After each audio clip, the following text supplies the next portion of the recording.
특히 이제 강남 3구 관련해서는 원래도 높은 지역인데 네. 신고가가 다 예를 들어서 이제 입에서 헉 소리 날 정도로 갱신이 그래요? 되고 있어요. 예를 들어서 이제 압구정 현대 같은 경우에는 3월달에 90억에 거래된 게 5월에 101억. 이게 역시 방법은 코스피를 5천 보내는 방법밖에 없는 것 같습니다. 그럼 이제 이런 확실한 지금 급등세인데 네. 왜 그러냐가 일단 궁금하잖아요. 그래서 네. 일단 현재 나오는 분석들 몇 가지를 보면 일단은 저금리 구간이기 때문에 확실하게 유동성이 풀린다 또는 풀릴 것을 기대한다 이런 심리가 일단 있죠. 더 한국은 확실하게 저금리를 예고하고 앞으로 지금 금리가 계속 내려가고 있는 중이니까요. 네, 네. 그래서 일단 금리 인하에 따른 유동성에 대한 기대감이 하나 있는 거고요. 땡겨놓고 잡어 뭐 이런 거죠. 예, 네, 살 수 네. 있으면 지금 사 이런 어떤 가수요라고 하긴 뭐하지만 수요가 좀 당겨지는 효과 이런 게 네. 하나 있고요. 또 특히 서울이나 수도권 인기 지역의 공급이 늘 부족하다. 근데 이제 최근에 특히 윤석열 3년 동안에 제대로 된 공급이 없었기 때문에 이게 이제 드디어 부족 공급이 현실화되고 있다 수치로.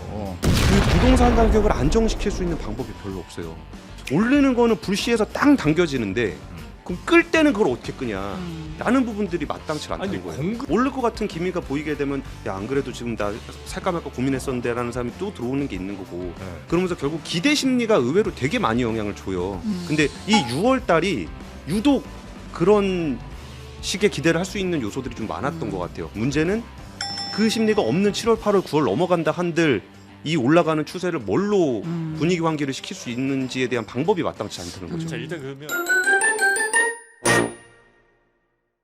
부동산이 지금 굉장히 많이 서울 부동산 네. 뭐 엄청나게 오르고 있다면서요. 네, 지금 상황이 안 좋은 것 같아요. 아, 부동산은 참 우리 최윤경 기자가 얘기해 주셔야 되나? 그렇죠, 전문이시죠. 네. 살아있는 예. 어떻게 됐습니까, 부동산 요즘 시장? 전문이십니까? 어떤 시장 분위기 좀 전해 주시죠, 최윤경 기자. 미쳤습니다, 진짜. 미쳤습니다. 크레이지. 아 정말 이거는 2021년에 패닉 바잉을 다시 보는 것 같은 아, 그 정도예요? 기분이에요. 예.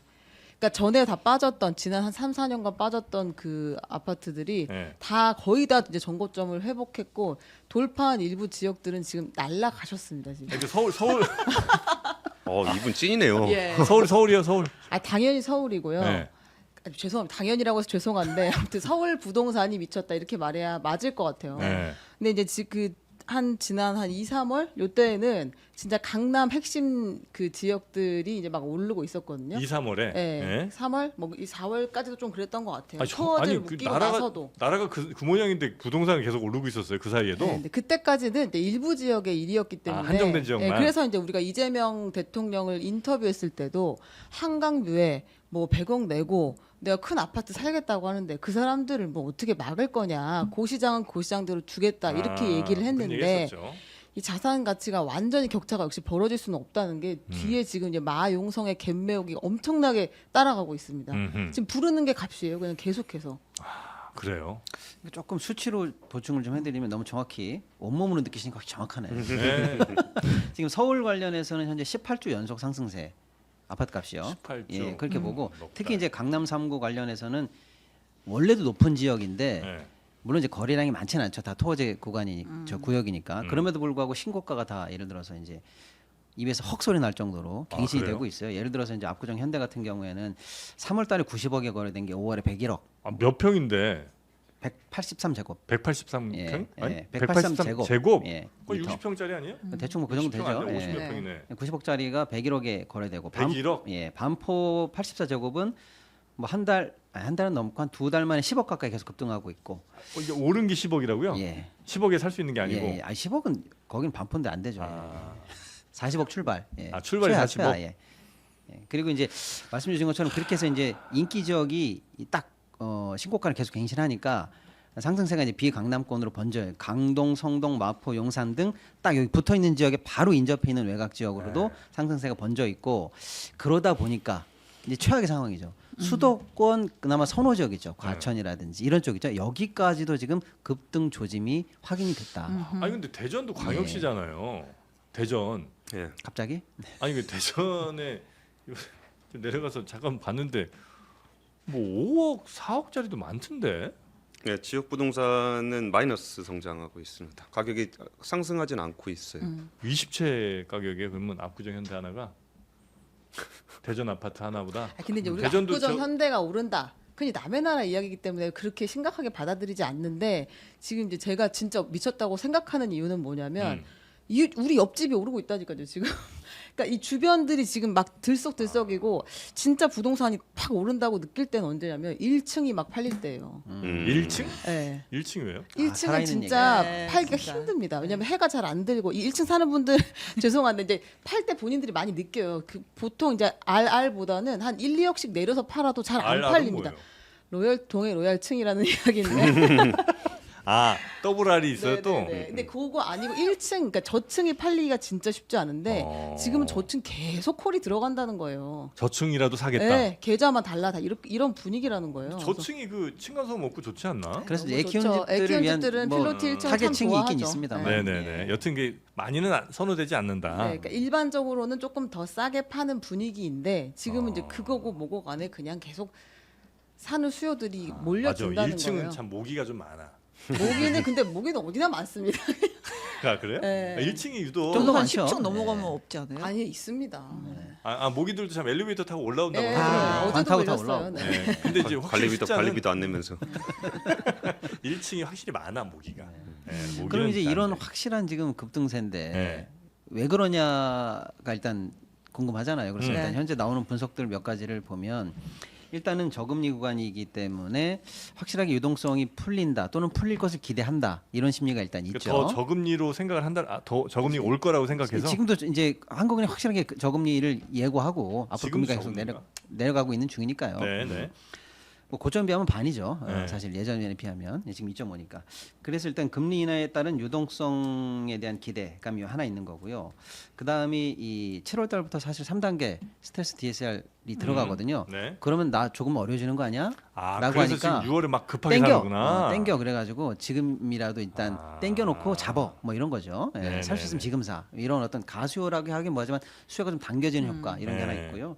또 하나는 이거는 만성적인데 특히 서울이나 수도권 인기 지역의 공급이 늘 부족하다. 근데 이제 최근에 특히 윤석열 3년 동안에 제대로 된 공급이 없었기 때문에 이게 이제 드디어 부족 공급이 현실화되고 있다 수치로 뭐 이런 거. 그 다음에 이재명 대통령 후보 시절에 말씀 주신 것처럼 뭐 세금으로 시장을 두드려 잡지는 않겠어. 웬만하면 시장 친화적인 정책으로 해볼게라는 말이 시장에게는 시그널을 약간 줬구나. 다른 의미로 해석된다. 강력하게 뭐 어떻게 하겠다는 것보다는 좀 느슨한 신호를 준 거 아니냐 이런 게도 좀 있고요. 예, 근데 또 하나, 박병관님 예. 말씀이 약간 첨언을 좀 하자 그러면 아까 공급이 적다는 말씀하셨을 때 2022년 그러니까 코로나19 이후에 원자재 가격이 많이 올라가고 경기가 부동산 경기 가격이 22년에 정말 안 좋았거든요. 그래서 그때 만약에 부동산 경기가 별로 안 좋으면은 이게 부동산을 잘 팔 수가 없다. 그럼 착공을 잘 안 해요. 그럼 그때 착공을 했던 물량들이 25년 이때쯤 나와줘야 되는 거거든요. 네. 근데 그때부터 부동산 경기가 계속 안 좋았기 때문에 착공 물량들이 굉장히 적었어요. 그럼 공급 부족이라는 거는 기존에 이제 깔려 있는 일종의 이제 휘발유 같은 거라 그러면은 금리를 낮춰야 되는 건 우리나라 경기가 너무 안 좋기 때문에 상수로 가지고 있었던 그것도 있고요. 네. 근데 거기다가 지금 그 뭐 소비자 심리 지수라든지 주가 지수라든지 이런 거 자산 가격이 전반적으로 올라가는 부분들. 근데 자산 가격이 전반적으로 올라가는데 부동산이라고 안 올라갈 이유가 없잖아요. 근데 거기다가 이제 6월 달, 7월 달 되면 DSR이 도입 3단계가 도입된다라는 그 부분이 야 6월 달에는 대출 좀 많이 몰리겠구나. 부동산 가격이 좀 움직일 수 있겠구나 싶은 이런 부분들이 조합이 되면서 올라가는 건데 문제는 이게 부동산 가격이 올라갔을 때 사실 우리나라 뭐 경제 성장률이 엄청 좋아가지고 부동산이 막 오르고 그러는 게 아니잖아요. 그러면은 그 부동산 가격을 안정시킬 수 있는 방법이 별로 없어요. 이제 와서 뭐 야 내일부터 빨리 아파트 지어갖고 오늘 공급 늘려 이렇게 안 되잖아요. 안 되죠. 그래서 올리는 거는 불시에서 땅 당겨지는데 그럼 끌 때는 그걸 어떻게 끄냐라는 부분들이 마땅치 않다는 아니 거예요. 공급이 없다는 게 예를 들어 지금 막 서울로 사람들이 계속 몰려들어 막 뭐 1년에도 한 20만 명씩 더 들어와. 그러면 이제 공급이 계속 늘어나야 되는데 지금 서울의 인구가 늘진 않잖아요. 예, 좀 줄죠. 그러면 지금도 서울에 있는 사람들이 어디 한 집에 막 12명씩 저 방 쪼개 갖고 사는 게 아닌 이상 다 지금도 집이 있잖아 어딘가. 예. 그러면 이제 그 사람들이 새로 막 미친 듯이 집을 살 거 아닌 이상은 그렇게 공급이 막 늘어날 필요는 없는 거 아니에요? 그 전프로님이 실수요 관점에서 보시니까 그러는 건데 네. 투자 수요적인 측면에서 보면은 환경이에요. 내가 지금 집이 있냐 없냐의 문제가 아니라 가격이 오를 것 같은가 안정될 것 같은가 라는 측면에서 오를 것 같은 기미가 보이게 되면 야 안 그래도 지금 나 살까 말까 고민했었는데라는 사람이 또 들어오는 게 있는 거고 네. 그 전에도 야 이거 떨어질 것 같아서 안 샀어라는 사람도 있고 아니면은 그냥 야 그 전에 뭐 나 좀 이사를 좀 가야 되겠는데 더 오르기 전에 빨리 가야 되겠다는 것도 있는 거고 그러면서 결국 기대 심리가 의외로 되게 많이 영향을 줘요. 근데 이 6월 달이 유독 그런 식의 기대를 할 수 있는 요소들이 좀 많았던 것 같아요. 문제는 그 심리가 없는 7월, 8월, 9월 넘어간다 한들 이 올라가는 추세를 뭘로 분위기 환기를 시킬 수 있는지에 대한 방법이 마땅치 않다는 거죠. 자 일단 그러면 우리 저 유주택자와 무주택자가 여기 같이 공존하고 있지 않습니까? 그렇습니까? 네. 그러니까 자가 소유자가 있고 그냥 뭐 세 사는 사람이 있잖아요. 네. 더 오를 거라고 혹시 우리 최 기자님 보세요? 그렇게 질문하면 안 됩니다. 역시 그러니까 진짜 너무 큰 양극화 시장이 되어버렸어요 지금.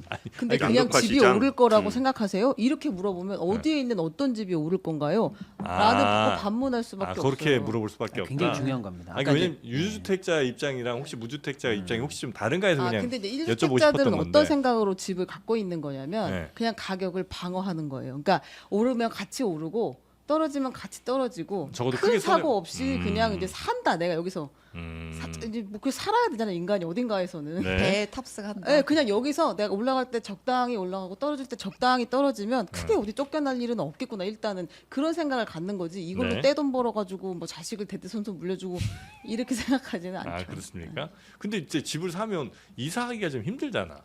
그게 무슨 말이에요? 그러니까 자 집을 샀어요 내가 네. 어디 집을 샀으면 내가 뭐 2년마다 이렇게 옮겨 다니긴 좀 불편하잖아요. 그렇게 2년마다 옮겨 다니고 싶으세요? 나는 이사 그렇게 좋아해요? 장점이 그거밖에 없어요? 이사하면 재밌지 않아? 아, 난 너무 아무튼 우리가 이제 형수님은 별로 안 재밌어 하시는 것 같은데. 아니 아침에 이사한다 그러고서 아침에 퇴근하고 다른 집으로 다시 그러니까 출근하고 다른 집으로 퇴근하면 재밌을 수도 있죠. 그 물건을 옮기는 사람 집을 한 입장에서는 달씩 아니 정리하면 요즘 재미는 이사 다 없을 이삿짐이 것 같아요. 알아서 해주잖아요. 형수님 거기서 손 많이 간다고 지금 엄청 불만이 많으세요. 그때 보냈잖아 그래서. 이사하는 재미 때문에 집을 안 사왔다. 아, 네. 여튼 알겠습니다. 근데 굉장히 지금 제가 볼 때는 네. 아주 중요한 구간을 지나고 있는 것 같아요. 우리나라가? 네, 그럼요. 아까 얘기한 것처럼 네. 우리가 현상을 지금 분석해드렸고 원인도 얼추 한번 생각해보자라고 나왔는데 그럼 이제 자연스럽게 대책으로 나와야 될 거 아니에요.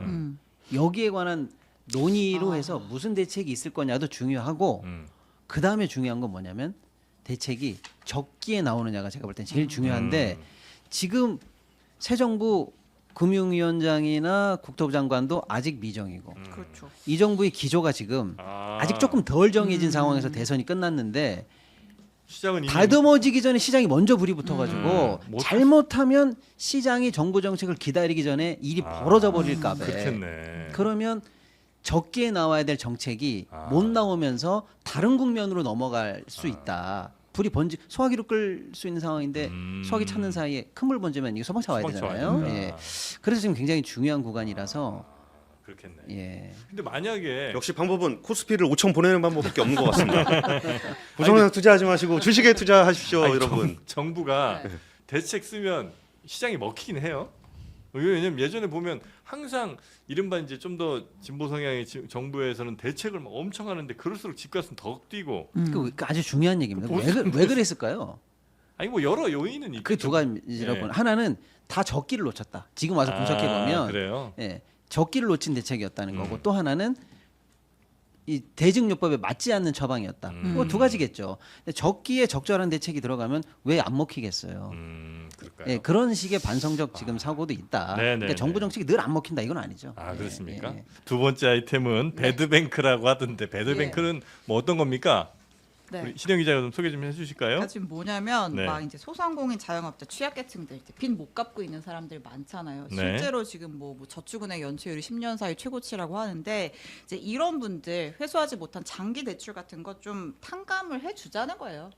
쉽게 말하면 아, 네, 장기 그러니까 이재명 대출. 대통령의 대선 공약이기도 한데 네. 그러니까 이제 장기 연체 대출이 있고 그러니까 떼일 수 있는 돈 그 돈을 받을 권리를 일종의 채권으로 나라가 싸게 사고 일부는 소각을 해서 네. 장기 연체자들의 회생을 좀 도와주자라는 이제 목적을 가지고 추진을 하는 건데 네. 이제 중요한 건 사실 그럼 이제 여기 들어가는 비용 같은 건 어떻게 할 건데라는 건데 이제 큰 틀에서는 뭐 추경도 하고 뭐 은행권에서 각출도 하고 뭐 이렇게 해서 마련을 한다고 하고요. 근데 이제 이 제도가 도입됐을 때 좀 논란이 될 수도 있겠다. 왜냐면 취지는 좋은데 그러면 이제 열심히 일해서 성실히 빚 갚은 사람들은 뭐가 나는 되냐? 그럼 뭐더러 이렇게 열심히 모더로. 살았나? 이렇게. 난 모더로 왜 이렇게 갚았냐. 매일매일 아둥바둥 살았나? 이제 아. 이렇게 되면 좀 이제 좀 그렇게 하면 누가 성실히 상환을 하겠냐? 버텨보지. 버텨보지 이렇게 될 수 있어서 뭐 자칫 도덕적 해이로 흐를 수 있는 거 아니냐? 이런 우려의 시선도 있는 사안이다. 네. 네. 자 일단 그 배드뱅크라는 게 그런 거죠. 그러니까 돈을 못 갚은 시기가 이제 시간이 오래 지나면 은행에 그러니까 돈 빌려준 곳에서 아 우리는 안 되겠다 싶어갖고 이걸 좀 싸게 뭐 다른 뭐 채권 수집 업체나 이런데 이제 채권을 넘기는 거고 거기서 이제 계속 받아내면 좋은 거고 못 받으면 이제 계속 이제 쭉쭉 이어지는 건데 이렇게 의미 없이 계속 이어지는 거를 두기보단 차라리 이런 건 그냥 정부가 사들여서 좀 탕감을 해주자. 요거 맞습니까 개념이? 예, 맞습니다. 네. 이거를 제일 그 낮은 수준으로 설명을 좀 드리면은 네. 그 정프로님이 사채업자고 제가 예, 제가 돈을 빌렸어요. 예를 들어서 한 1,000만 원 정도 돈을 빌렸는데 1,000만 원이요. 예, 근데 제가 아무것도 해도 무슨 수를 써도 갚을 방법이 없어요. 그래서 저를 맨날 혼내는 거죠. 막 가서 발로 차고 막 집 앞에서 문 두들 밤에 문 뭐더냐 두들고. 돈 안 근데 갚고 진짜 돈이 없어요.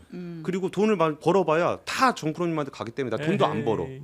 그러니까 정프로님 차라리 야 내가 너 그러면은 500만 원 깎아줄게. 네. 1,000만 원 중에 대신 500만 원을 n분의 1로 나눠가지고 갚어. 그러면 내가 한번 해봐. 그러면 제가 어차피 1,000만 원이면 엄두가 안 나니까 안 갚다가 500 정도면 제가 한번 열심히 살아보겠습니다. 그러면 저 뭐 일 열심히 하라고 고기도 사주고 밥도 사주고 그러면서 일을 시킬 거 아니에요. 네. 그럼 열심히 받아서 500만 원이라도 받으면 네. 정프로님은 어차피 1,000만 원 못 받는 돈이 있었는데 500이라도 받을 수 있게 되는 거죠. 이거를 채권 채무조정이라고 합니다. 네. 일반적으로 채무조정이라고 하는 거는 기업에서 많이 발생을 해요. 네. 대규모로 대출을 해줬는데 손실이 발생을 해. 근데 얘가 돈을 못 갚는 상황이 됐어. 음. 근데 얘가 버는 돈으로는 무조건 못 받아. 그러니까 차라리 빚을 좀 깎아주거나 만기를 연장해 줌으로써 그 기업이 생존 가능하게 해서 여기에서 이제 빚을 더 많이 상환하기 위한 방법이에요. 근데 기업 같은 경우는 여신 규모가 크니까 그걸 해주는데 개인들 같은 경우는 그렇게 안 해주거든요. 얼마 안 되니까. 그러면은 그 채권 자체가 은행에서는 별로 쓰지도 못하는 무수익 채권으로 남아 있는 거고 네. 이 사람은 평생 신용불량자로 그냥 계속 경제활동을 못하면서 살아가는 게 있어요. 예. 근데 개별 은행이 개별 사람한테 해주기는 되게 어려워요. 예. 비용이 많이 예. 드니까. 그러면 또 하나는 내가 A라는 은행에서 돈을 빌리고 B라는 은행에서 돈을 빌렸어요. 예. 근데 A는 탕감을 해준다 그랬는데 B는 안 해주기로 했어. 그러면은 A한테 받아야 될 돈을 B가 받아간단 말이에요. 아, 그럴 수 있겠네요. 예, 그러니까 그거를 한 번에 다 모으는 겁니다. 음. 부실 채권들을 싹 긁어 모아가지고 네. 부실 채권 100만 원짜리면 10만 원도 안 해요. 그럼 그 사람한테 뭐 10만 원만 갚으세요를 해주든가 아니면 그냥 됐습니다 10만 원 내가 해드릴게요 했고 쫙 모아서 하는 게 배드뱅크의 원리입니다.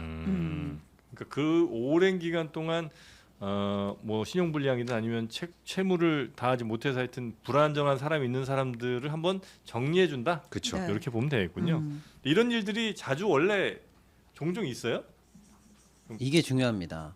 예를 들어서 지금 이제 이재명 대통령 후보 때 공약을 했고 네. 실제로 이제 대통령이 되고 나서 약간 속도를 내면서 할 것처럼 보이니까 네. 일각에서는 무슨 뭐 진보 정권이니까 뭐 그쪽 타겟으로 해서 약간 도덕적 해이를 불러일으키는 일을 서슴없이 한다 이렇게 공격을 받기도 하는데 과거 이런 일을 했었던 전적을 보면은요 김대중 정부, 노무현 정부, 이명박, 박근혜 할 거 없이 네. 모든 정부에서 사실은 모든 정부라고 얘기해도 과언이 아닐 정도로 사실은 중요하게 어느 시점 정도 되면 한 번씩들 다 했던 정책이에요. 뭐 자격 기준은 조금씩 달라졌겠지만 예. 한 번씩 다 해요. 예. 그거 할 때 나라 돈은 많이 들어갑니까? 그러니까 그렇게 많이 들어가진 않아요. 아, 그래요? 근데 이게 참 저는 경제 기자로 계속 있었으니까 음. 그러니까 대선만 끝나면은 이 배드뱅크 관련한 정책들이 나오고 네. 그럼 꼭 반대편에서 도덕적 해이를 공격을 해요. 근데 그게 이제 좌우가 계속 바뀌잖아요. 네. 그러니까 배드뱅크 같은 정책은 좌우가 별로 상관은 없는 정책이라는 거 같이 보이기도 해요. 그러니까 때로는 배드뱅크가 필요하다라고 얘기하면은 그 반대쪽에 계신 분들이 공격을 하고 뭐 이런 것들은 굉장히 반복되고 있는데 네. 예를 들어서 은행 같은 경우도 그 끌어안고 있으면 뭐 하겠어요. 그거 한번 떠는 그런 것도 있고 또 하나의 효과는 그런 사람들이 신용불량자로 묶여 있는 것보다 차라리 이거 털어내주고서 경제 활동을 실제로 할 수 있게 되면은 국가 경제적인 차원에서 도움이 돼요.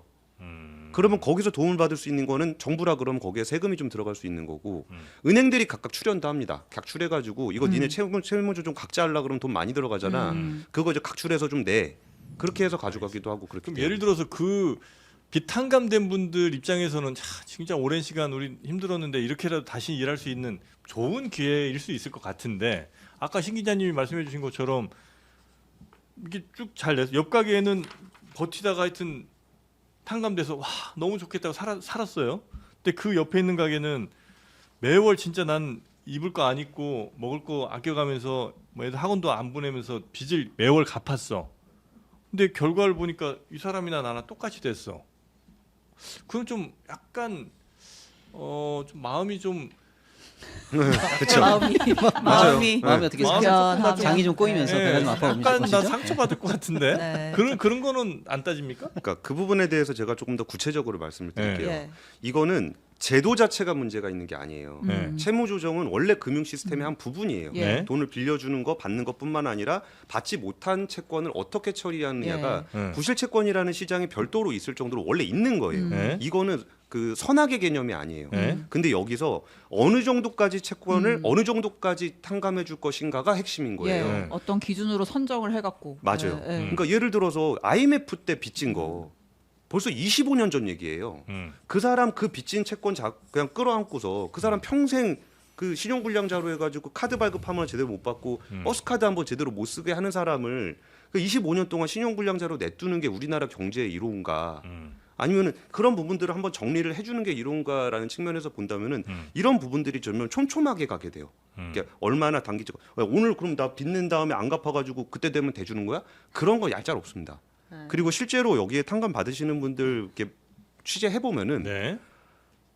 처참해요.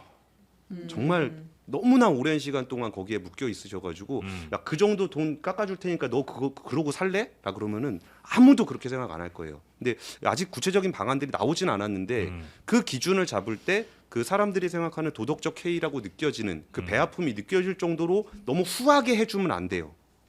그러면 빚을 갚을 유인이 없잖아요. 네. 근데 진짜 뭐가지 딱 찰 정도. 아. 정말 내가 힘을 열심히 다해서 갚을 수 있는 정도까지 탕감을 해주는 제도적 설계가 필요할 것 같아요. 진짜 어렵네요. 근데 이거 아주 중요한 사실은 주제입니다. 왜냐하면 이 어떤 얘기를 해도 이 고정관념이 들어 있으면은 네. 이게 잘 안 되는 경우가 있어요. 아. 정책의 진이라든지 제도의 예. 본질이 잘 전달이 안 되는 경우가 있거든요. 네. 근데 지금 권 기자님이 너무 중요한 얘기를 좀 해주신 거예요. 이 금융 사이클이 한 사람의 인생이라고 보면은 우리가 아기 때 예쁘게 축복받고 태어나서 막 청춘이 아름답고 거기만 인생이 있는 게 아니잖아요. 병들고 죽고 그래서 장례식까지 치러지는 게 하나의 사이클이잖아요. 경제에 사실 우리가 앞면만 보지만 저 뒷면 어두운 면 안에서 여기도 사이클에 들어 있는 거예요. 청소부 같은 역할을 누가 해야 됩니다. 마지막에 부실채권 털어서 장부 없애줘야 경제가 돌고 거기를 끝내줘야 다시 새 출발이 되는 경제 한 사이클에서 분명히 있는 영역인데 네. 그쪽에 대해서 우리가 정확하게 잘 보지 않고 뭐랑 혼동하냐면 아주 얌체스럽게 세금 안 내고 도망 다니다가 그 38 특공대 이런 데서 막 걸려가지고 창고에서 세금 나오는 사람처럼 그런 사람처럼 사실은 이분들을 보는 경우가 있어요. 근데 경제 끝에 반드시 존재하는 이 경제 시스템 안에서 누군가는 존재하게 되는 선이라면 좀 이상하지만 필수적으로 존재하게 되는 사실은 한 영역인데 여기를 마지막에 어느 시점에서는 양성화 시켜야 되거든요. 그러니까 이제 부도덕하고 돈을 띄어먹은 체납자나 이런 사람처럼 생각하면 안 돼요. 이런 경제도 양성화 시켜야 되는 사이클 안에 들어온다는 게 일단 시선을 바꿔야 됩니다. 그럼에도 불구하고 말씀 주신 것처럼 아니 그럼에도 불구하고 투샷으로 아니, 분할 잡아주세요. 근데 그럼에도 불구하고 말씀 주신 것처럼 성실하게 자본주의 시스템 안에서 노력하신 분과 어쨌거나 그 기준 밑에서 사실은 좀 낙오됐다면 낙오됐는데 이걸 다시 네. 끌어올리는 분과의 차이는 있겠죠. 그 부분을 누구나 이해할 수 있는 수준으로 하느냐가 이제 정책적 예민함과 날카로움인 거지. 이런 얘기를 할 때마다 도덕적 해이가 먼저 나온다는 건 아닌 것 같다. 근데 이제 이게 특히 질문. 예. 개인 회생이나 파산 네. 하고는 완전히 다른 궤예요, 이거는? 그거에서 좀 더 확대된 버전인 거예요. 아. 그러니까 이게 그 전에도 그 신용회복 같은 경우에도 이명박 정부에서 처음 시작했던 게 신용회복 기금이거든요. 네. 이것도 이제 1,000만 원 이하 채무, 그러니까 되게 거액도 안 돼요. 예. 1,000만 원에 예를 들어 뭐 10년 동안 못 갚았다. 그러니까 10년 동안 1,000만 원 못 갚아가지고 신용불량자로 살았던 사람이에요. 네. 그러면 이 문제는 도덕적 해이 문제는 사실 그 대중적인 감성의 문제가 아니라 채권자의 권리거든요. 네. 그러니까 내가 돈을 빌려줬는데 얘한테 돈을 못 받았어. 근데 얘가 1,000만 원도 안 되는 돈을 빌려갖고 10년 동안 못 받은 애를 그 채권을 들고 있다 한들 걔가 갚을까요? 그러니까 그럴 때 그런 부분들을 조정해 주는 거거든요. 그래서 이 부분들도 지금 박신동 평론가님 말씀대로 딱 얘기 들으면 주변에 돈 띄어먹은 사람들이 제일 먼저 생각이 나기 때문에 이제 화가 나는 부분이 분명히 있는데 저는 오히려 이게 꼭 이렇게 일시적으로 정권 바뀔 때마다 이게 이른바 뭐 성서에 나오는 대인연처럼 무슨 수혜를 베풀듯이 하는 제도는 저는 그렇게 접근할 만한 제도는 아닌 것 같아요. 근데 예전에 그 드라마 나의 아저씨 보면은 아이유 씨가 나한테 그런 거 있다고 얘기해 준 어른은 당신이 처음이에요. 그런 얘기 했거든요. 네. 그러니까 신용회복제도라든지 파산제도 같은 게 네. 그거 몰라서 못 쓰는 네. 정말 신용카드나 핸드폰 한 번을 못 쓰고 사는 사람들이 굉장히 많아요. 그런 분들한테는 좀 이게 제도적인 부분들에서 합법적인 선 안에서 아이유. 네. 그 국민적인 네. 반감을 일으키지 않도록 제도를 설계해 아저씨. 내는 게 중요합니다. 밥 좀 사주죠. 아. 그 대사 기억나시죠? 예. 그리고 네. 요번 그리고 이제 뭐야? 배드뱅크 아, 요번 얘기는- 배드뱅크는 사실 그래도 조금 반감이 덜 하거나 덜 해야 된다고 사실 얘기하는 이유가 네. 있는 게 사실 지금 이제 검토되고 있는 대상자는 네. 코로나 때 음. 정책적으로 사실은 선의의 피해를 보신 분들을 주 대상으로 하고 있어요. 선의의 피해? 그분들이 뭘 잘못했습니까? 강제적으로 문을 그럼요. 닫게 하거나 집합 금지 이랬던 당하고 아. 식당 문 닫게 해서 영업 자체가 원천 봉쇄됐고 아. 그때 빚이 여전히 지금 5년 6년째 가고 있는 분들이 정부 정책에 4년 협조하면서 이렇게 된 그럼요. 거다. 예. 사실상 그 어떤 측면에서는 사유재산이라든지 사적 권리가 완전히 박탈된 피해를 입으신 분들이거든요. 그 피해를 국가 그쪽으로 또 넘긴 거나 마찬가지예요. 그분들을 조금 날카롭게 선별적으로 해서 최대한 이 도덕적 해이 없도록 하고 그때 입었던 피해를 사후적으로라도 조금 만져주는 보충해주는 그런 목적이 이제 좀 세기 때문에 이번 것은 정책적으로도 좀 필요하다. 국가의 앞으로의 이 정책과 행정의 집행력을 위해서도 예. 근데 이게 이제 뭐 이 제도에 대한 이제 불만은 아니고 예를 들어 이제 어떤 은행이 A라는 은행이 사람들한테 돈을 뭐 이렇게 막 빌려줬어요. 근데 못 받아. 네. 그러면 그 은행의 손해로서 가는 것이 바람직하지 않나? 그러니까 예를 들어 저랑 뭐 권순우 기자님과 뭐 권고를 했는데 내가 못 받았어. 그럼 내가 손해를 봐야지. 이걸 나라가 구제해 주는 건 좀 예. 근데 이게 적절- 포인트가 이제 은행의 손해를 살려주자는 게 아니라 이 사람 살려주자는 데 있는 거잖아요. 이 사람 살려주고 네. 싶은데 네. 근데 그거를 나라가 해주는 게 맞냐 아니면 내가 빌려준 책임이 있으니까 내가 못 받는 게 맞냐? 그 정확한 지적이신데요. 예. 이게 채권의 어떤 부실 채권의 원리인데 예? 예를 들어서 내가 100만 원을 빌려주면 100만 원을 받을 채권이 있잖아요. 예? 그럼 그 사람이 만약에 돈을 3개월 이상 연체를 하거나 그러면은 예. 이게 100만 원을 받을 수 없다라는 게 확인이 되잖아요. 그럼 은행은 충당금이라 그래가지고 그 비용 처리를 해요. 네. 그러니까 은행에서는 돈을 못 받는다라는 것이 어쩌면 은행업의 한 부분이에요. 네. 그럼 얘는 못 받는 채권인데 100만 원짜리잖아요. 근데 누가 옆에 와가지고 정프로님 그거 저한테 10만 원에 파시죠. 그래가지고 10만 원에 정프로님이 그 100만 원짜리 채권을 저한테 팔았어요. 그럼 저는 10만 원 주고 100만 원짜리 채권을 산 다음에 네. 박시동 평론가님한테 가서 100만 원짜리 채권이 있으니까 제가 반퉁해드릴 테니까 50만 원만 갚으세요.